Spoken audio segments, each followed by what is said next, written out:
Project B is turning heads, man, after Sophie Cunningham went on her podcast to spill the beans, allegedly, about her not joining. Guys, for this one here, we got to go all the way up to Indy. Let's get it. Let's go. Everybody's having a great day today. We got to talk about Project B. We got to talk about Caitlin Clark. Now, we know a deal was put on the table behind closed doors for a lot of these WNBA players. We're talking upwards of $2 to $3 million being involved with signing players. The closer the league moved toward the deadline, the more chaotic everything became. What started as quiet anxiety had now evolved into a full-blown storm, swirling through social media, sports talk shows, front offices, and locker rooms with relentless force. It felt like every hour delivered a new headline, a new rumor, a new wave of panic. One moment, anonymous sources claimed negotiations had collapsed completely. The next, insiders insisted both sides were optimistic, even though nothing in the players' group chats felt optimistic at all. Then came the reports of a major divide in revenue discussions, which spread across the internet like gasoline on an open flame. Fans demanded transparency. Media outlets circled like hawks. And the players? They were tired, not physically, but emotionally, mentally, spiritually. Because for them, this wasn't entertainment. This wasn't speculation. This was their future being debated in headlines they had to watch like everyone else. Inside team facilities, you could feel the shift. What used to be normal practice days began with tense updates from agents, union reps, and teammates trying to piece together truth from rumor. Some players pretended everything was fine. Others couldn't hide the edge in their voices anymore. One player described it best. It feels like the ground is moving under us, and we're supposed to keep playing like nothing's happening. It wasn't just uncertainty. It was exhaustion.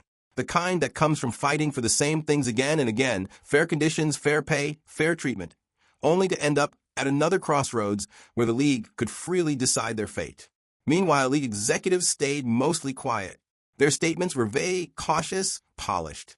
Constructive dialogue. Continued discussions. Committed to progress. But behind closed doors, insiders admitted the truth. The gap between the two sides wasn't small. It was a canyon, and no one knew if there was enough time or enough willingness to bridge it before the deadline hit. And with each day slipping away, the players began preparing for the worst. Some started budgeting more carefully, aware that missed paychecks could be looming. Others reached out to overseas coaches, testing the waters. A few packed lightly, just in case they needed to leave the country sooner than expected. This was the part of the story no camera captured. The quiet panic, the whispered plans, the fear disguised as confidence, the sudden feeling that everything they had built, viewership, sponsorships, respect, momentum, relevance, might be temporary after all. But through the chaos, something else began to rise inside the players. A sense of unity. For once, every star, every veteran, every rookie, every role player stood on the same side of the line. Their voices, separate for so long, were finally merging into one. A voice saying, "We deserve better, and we won't back down." And just like that, the story shifted.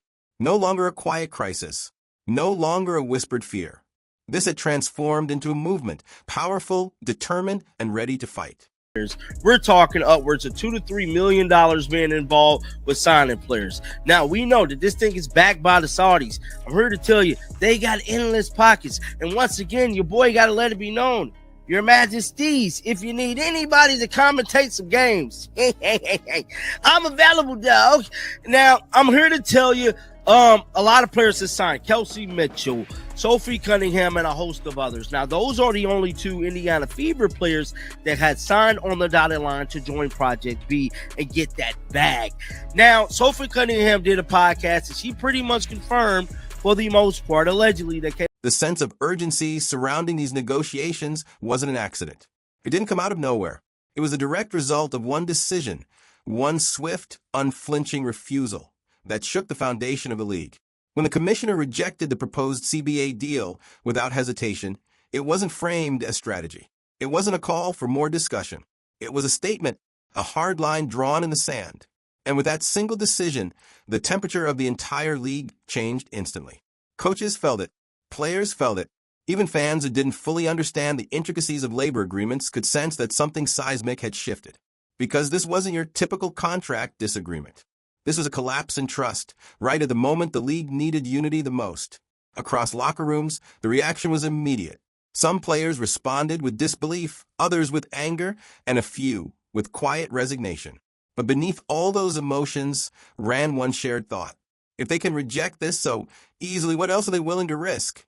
The proposed deal wasn't perfect, but it was progress. Better revenue sharing, improved travel standards, enhanced healthcare protections. All things the players had fought toward for years, step by step, negotiation by negotiation. Bag. Now, Sophie Cunningham did a podcast, and she pretty much confirmed, for the most part, allegedly, that Caitlin Clark would not be joining. Now, I'm sorry to rain on y'all parade, but that means absolutely nothing. She said she wasn't going to join a week or two ago when she spoke to Andy Constable at the golf event. That means absolutely nothing. You want to know something I learned from investigating, reporting, and following all this stuff to tell you guys, you just follow the line. See, one thing about working in media is you follow the lines and you follow the dot. As the clock ticked ever closer to the deadline, Sophie Cunningham's journey with Project B became emblematic of the forces at play, the magnetic pull, the irresistible opportunities, and the looming uncertainty. Initially, Sophie had refused the league, not once but twice. She had been explicit. The demands of international travel, a year-round schedule, and the risk of physical burnout were simply too great. She valued her health, her longevity, and her career trajectory too much to risk them for promises that might not materialize. Yet, as details emerged, she began to see a different picture. Project B wasn't just a league. It was a carefully engineered ecosystem designed to elevate athletes, not exhaust them.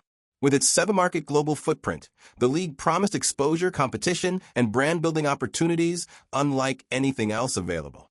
Suddenly, the risk she had feared became an opportunity she couldn't ignore. Sophie's shift was dramatic.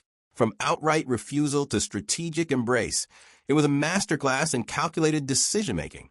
She recognized that Project B offered not only a chance to compete at the highest level, but also a rare alignment between personal growth and professional excellence. The league's off-season structure allowed players to perform without conflict, ensuring peak conditioning while avoiding the physical toll of a relentless year-round schedule. For Sophie, this meant preserving her body, maximizing performance, and extending her career, all while traveling the globe, experiencing cultures, and expanding her personal brand internationally. The pull of Project B extended far beyond the practical. It was aspirational, seductive, and profoundly empowering. The financial incentives were staggering, yes, but equally compelling was the holistic support system. Access to top-tier physical therapists, elite training staff, and a league that prioritized player well-being over bureaucracy. For veterans like Sophie, this wasn't just a career move. It was an invitation to reclaim control over their lives, their health, and their legacies. Want to join? Let me let y'all know something. See, y'all see who this is? This is Grady Burnett. Y'all don't know who this is, but some of y'all might. Grady Burnett don't have a follow from nobody.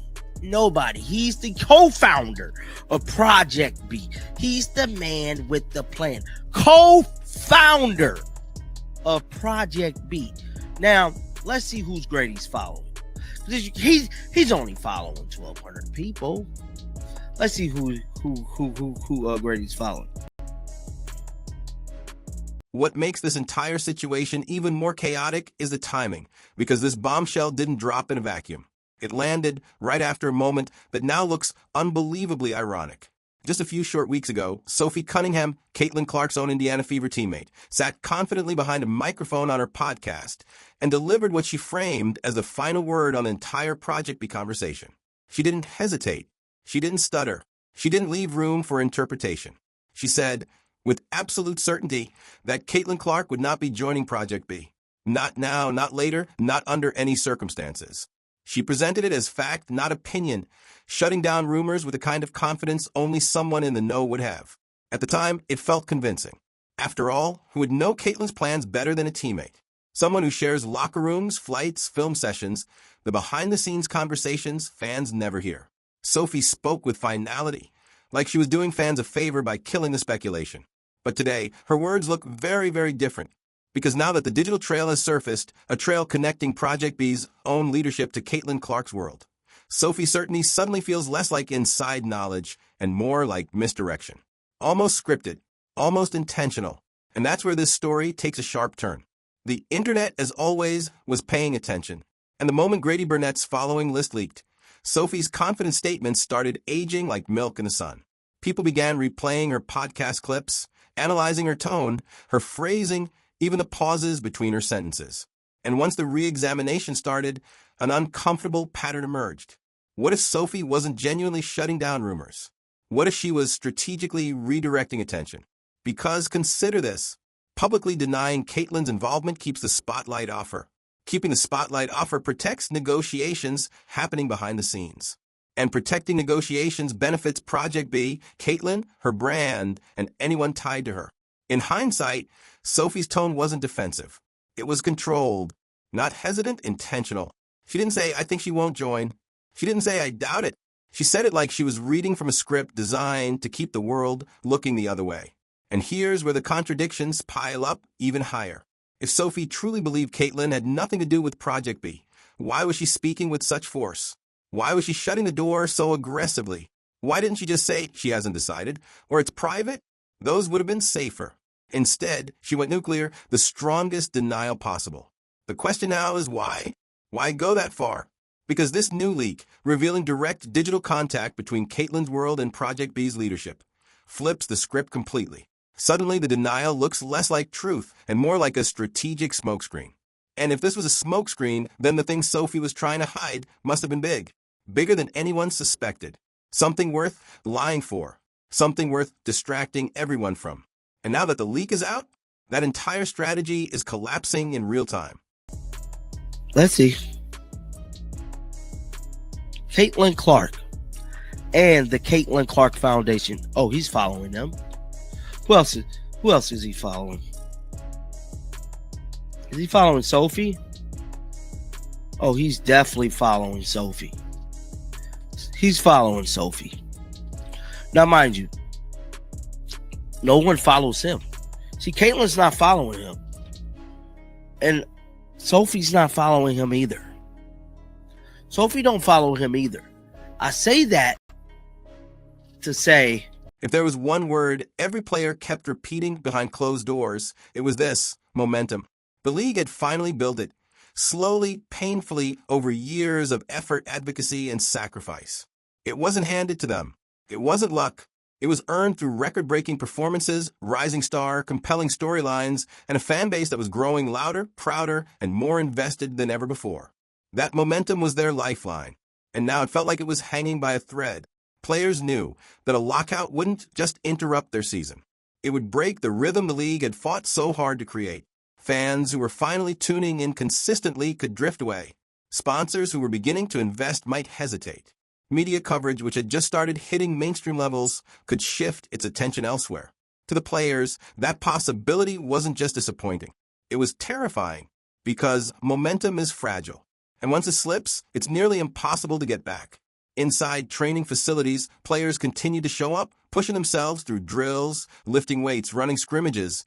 But everyone knew there was an invisible heaviness in the air. Every dribble echoed with a question. Every shot carried a note of uncertainty. Even the coaches sensed it, the hesitation, the distraction, the mental cloud no one could outrun. The veterans felt it the most. They had lived through the hard years, when crowds were thin, when coverage was minimal, when salaries were barely livable. They had fought for every inch of progress the league had today, and they could see clearly what was at stake. A lockout wasn't just a pause. It was a threat to everything they had helped build. Meanwhile, the younger players, the rookies, the rising stars, had their own fears.